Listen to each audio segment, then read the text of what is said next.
So a lot of people have been requesting something wicked this way comes, which is interesting because when the film came out, it was a major bomb. It didn't even make half of its money back. And truth be told, I never even heard of it until I was like maybe in the 9th grade. I remember it's being shown in my school as an understanding of Ray Bradbury's work, and all the kids were so excited. Something wicked this way comes! Oh, I love that movie! I was kind of wondering how I missed it, as I thought I saw all the really dark 80s kids films that came out around that time. I say this to point out that this is not a film I grew up with, so I'm not really gonna let the nostalgia factor get in the way.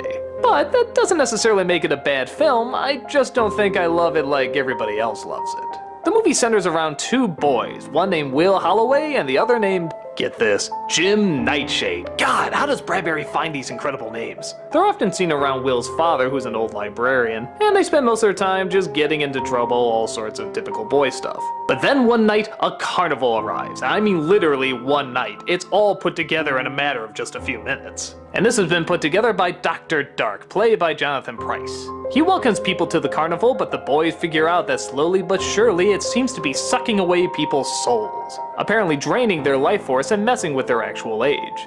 Of course, nobody believes the boys' story, so it's up to them to figure out how to stop this evil monster. I get the feeling even if I saw this as a little kid, I wouldn't find it very scary, but it is pretty creative. The atmosphere and characters especially make up for the fact that the story itself is not phenomenally interesting, or at least kinda slow moving.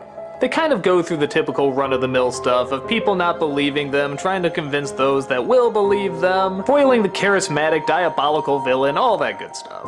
It's not a film that screams exciting or super creepy, it's more of a laid-back kind of elegant film.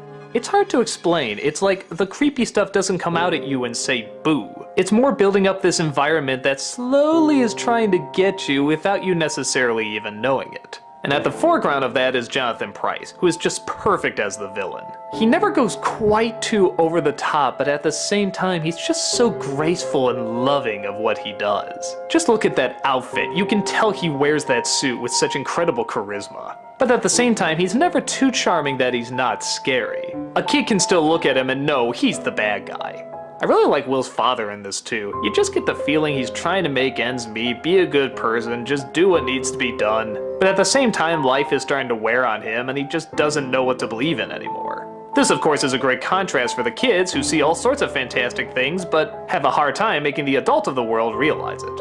A part of me does wish it would go a little further with its creepy imagery and disturbing thoughts. Why not get a few more monsters or go a little bit edgier? I think that's why people still talk about films like Return to Oz and Sleepy Hollow and so forth, because they did take risks. And while this one certainly has a lot of atmosphere, it doesn't really try anything that different.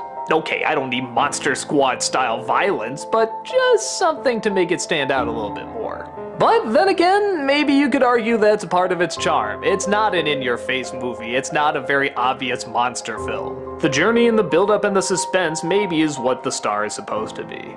It is a kid's film after all, and after hearing all the people that talk about and remember it, I guess it did leave a bigger impact than I imagined it probably would. It's a good film, I just don't think it's great. I think I get more sucked into the foggy shadows than I do the actual characters or story. But they still suck me in enough to want to know what's going to happen in the end. If you're looking for one of those classic, intense 80s kids films that are super dark and super shocking, this probably isn't it for you. But if you're looking for something to just put on that has a lot of atmosphere and a bit of a creepy vibe, this might be more up your alley. Think something like Are You Afraid of the Dark, except a little smarter and more elegant. Check it out next Halloween and see for yourself.